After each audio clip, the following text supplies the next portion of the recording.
बदलाव बनिए जो आप दुनिया में देखना चाहते हैं। विश्वनाथ पूरे गांव में अकेले पढ़े लिखे इंसान थे। एक स्कूल में सरकारी टीचर के तौर पर काम करते थे। बच्चों को शिक्षा देते देते एक दिन विचार आया कि क्यों ना कुछ ऐसा किया जाए जिससे दुनिया बदल जाए। क्यों ना पूरी दुनिया को सुधारा जाए। बस मन में आई इस विचार ने विश्वनाथ को रात भर सोने नहीं दिया।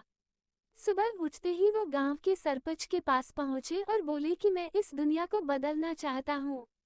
सरपंच उनकी बात सुनकर हंसने लगा। गुरुजी, इतना आसान नहीं है दुनिया को बदलना, आप ये विचार छोड़ दें तो ही अच्छा है।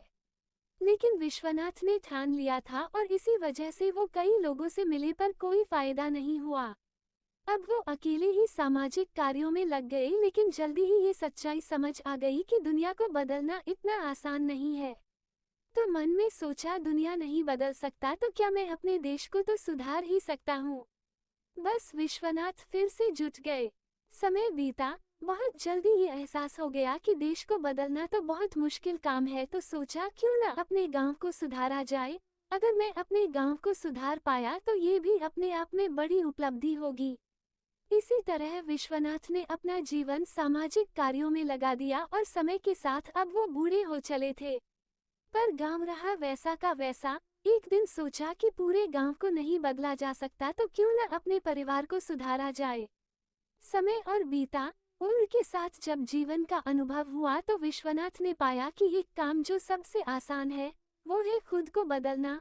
उन्हें एहसास हुआ कि काश मैंने खुद को बदला होता तो मेरा असर मेरे परिवार पर पड़ता, फिर मेरे परिवार से पड़ोस सुधरता और फिर पड़ोस से पूरा गांव। इसी तरह पूरा देश भी सुधर सकता था और फिर दुनिया को बदलते देर नहीं लगती।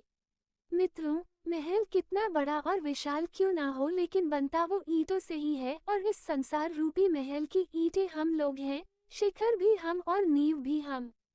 खुद को सुधारिए, सकारात्मक सोच रखिए, फिर देखिए दुनिया बदलते देर नहीं लगेगी।